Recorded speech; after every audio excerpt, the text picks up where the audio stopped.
Hello students, welcome है आप सभी का।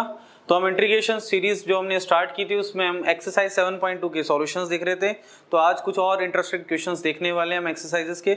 आज जो हम क्वेश्चंस देखने वाले हैं दोनों ही बहुत इंपॉर्टेंट क्वेश्चन है, पैटर्न बेस्ड क्वेश्चन है। अगर आपने उस क्वेश्चंस की प्रैक्टिस की है तो ही आप ऐसे क्वेश्चंस को अटेम्प्ट कर सकते हैं। देखते हैं, देखो क्वेश्चंस। ओके, तो क्वेश्चन नंबर 32 और 34 दो क्वेश्चंस आज हम देखने वाले हैं एक्सरसाइजेस के। तो हमें इंटीग्रेट करना है।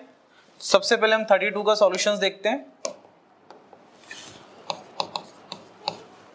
इंटीग्रेट करना है 1/1 प्लस कॉट एक्स dx को, है ना। कैसे इंटीग्रेट करेंगे देखो।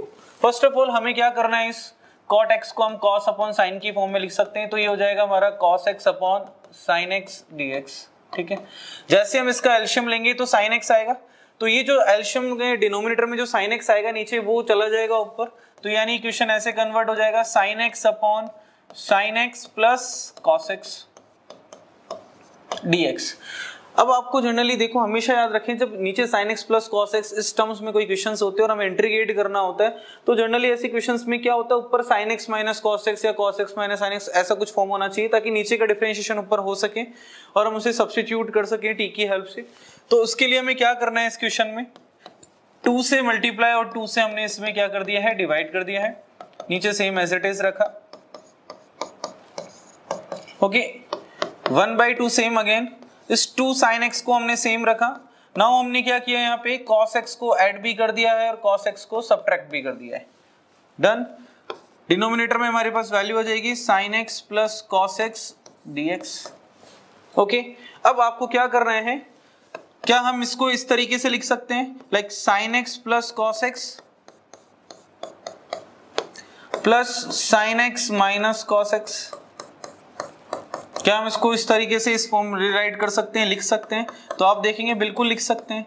सर कैसे लिख सकते हैं? अरे आपको क्लियरली यहाँ दिख रहा है, क्या दिख रहा है कि अगर मैंने इसी को तो ऐसे रीराइट किया, इसी को तो इसी तरीके से हमने इसको सिंप्लीफाई करके लिख दिया। जैसे 2 sin x था, उसको sin x plus sin x की फॉर्म में हमने ब्रेक किया और एक sin x को cos x के साथ प्लस कर दिया, एक sin x में से cos x को माइनस कर दिया। तो sin x plus cos x, sin x minus cos x हमने ऐसा लिख दिया।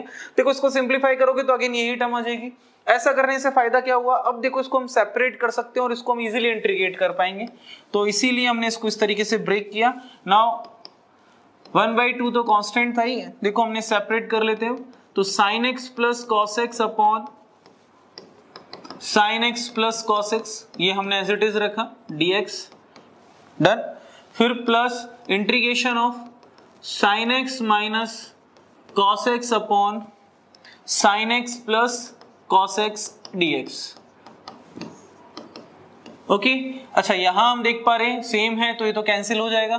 तो 1/2 इंटीग्रेशन ऑफ ये तो हो गया आपका 1 dx प्लस, अच्छा यहां अगर हम देखें तो नीचे वाली वैल्यू का डिफरेंशिएशन ऊपर अवेलेबल हो सकता है क्या? देखो sin x का डिफरेंशिएशन क्या होता है, cos x, और cos x का डिफरेंशिएशन क्या होता है, माइनस sin x। बट यहाँ पर साइन का लफड़ा हो रहा है तो हम साइन को चेंजेस कर लेते हैं। तो उसके लिए हम क्या कर सकते हैं, यहाँ पे हमने क्या किया है, यहाँ पे देखो मैंने माइनस को कॉमन निकाल दिया। जैसे मैं माइनस कॉमन लूंगा तो cos x तो पॉजिटिव हो जाएगा और sin x आपका क्या हो जाएगा, नेगेटिव हो जाएगा। और डिनोमिनेटर में sin x plus cos x आपका एज इट इज रहेगा, यहाँ हमने कोई चेंजेस नहीं किया। 1/2 कांस्टेंट, 1 का इंटीग्रेशन सबको पता है x होता है। अब आप यहाँ देखेंगे तो नीचे वाली फंक्शन का डिफरेंशिएशन ऊपर अवेलेबल है। sin x plus cos x को अगर हम डिफरेंशिएट करते हैं तो sin x का डिफरेंशिएशन cos x होता है और cos x का डिफरेंशिएशन माइनस sin x होता है। तो इसका डायरेक्टली इंटीग्रेशन हम क्या लिख सकते हैं, log f of x plus c, that means log sin x plus cos x plus c। तो यहाँ हमने प्रॉपर्टी यूज की, कौन सी, f dash x upon f of x dx। अगर ऐसा हमारे पास कहीं भी कंडीशन आ रही है तो इसका integration log f of x plus c हो जाता है, ठीक है। हमने इस प्रॉपर्टी की हेल्प से इसको इंटीग्रेट किया। यहाँ हम देख पा रहे थे नीचे वाले फंक्शन का डिफरेंशिएशन ऊपर अवेलेबल था। अगर कोई ऐसे नहीं करना चाहता तो इसको सब्स्टिट्यूशन से भी कर सकता है। नीचे वाली वैल्यू को आप t ले लें तो ऊपर वाली वैल्यू dx dt में कन्वर्ट हो जाएगी और ये बन जाएगा क्वेश्चन आपका 1/t, और 1/t का इंटीग्रेशन क्या होता है, log t, and then again t की वैल्यू आप जैसे ही पुट करेंगे तो आपके पास सेम आंसर आ जाएगा। तो आपके पास चॉइस है, आप किसी भी पैटर्न से इस क्वेश्चन को सॉल्व कर सकते हैं आगे, ठीक है।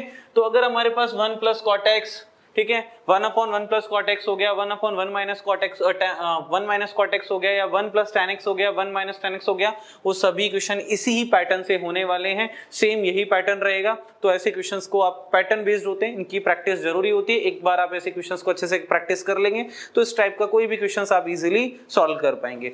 चलो नेक्स्ट क्वेश्चन की तरफ बढ़ते हैं।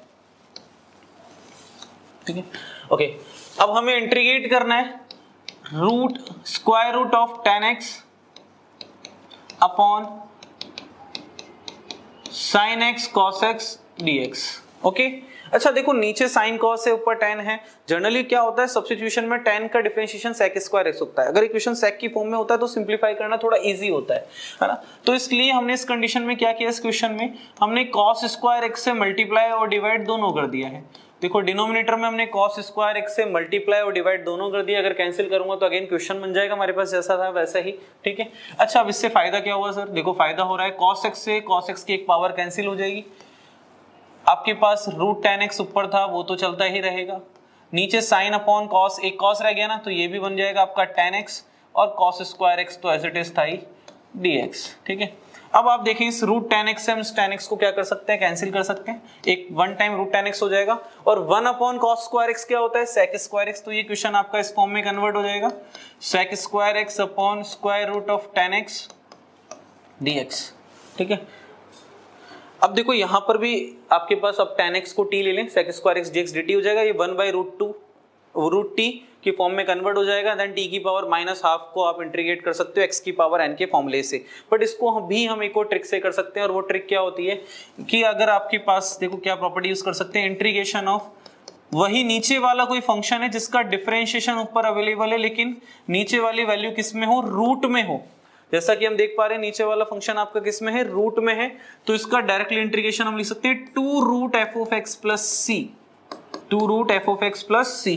तो सिंपली इसका इंटीग्रेशन हम लिख सकते हैं 2√tan x + c, that's it. क्यों, क्योंकि यहाँ पे नीचे वाले फंक्शंस का डिफरेंशिएशन ऊपर अवेलेबल था, tan x का डिफरेंशिएशन sec स्क्वायर x ही होता है, और tan x किस में है, रूट में है, तो आप ऐसा लिख सकते हैं। और अगर रूट में नहीं है तो log f(x + c) होता है, जैसा कि मैंने यहाँ पे बताया। और दोनों ही पैटर्न नहीं करना चाहते तो आप सब्स्टिट्यूशन की हेल्प से कर सकते हैं, यहाँ tan x को t ले लें, अगेन आप सिंपली t से, आप इसको हमने काफी क्वेश्चंस किए, आप इजीली इंटीग्रेट कर पाएंगे। तो ये दोनों ही पैटर्न बेस्ड क्वेश्चन थे, अच्छे क्वेश्चंस थे।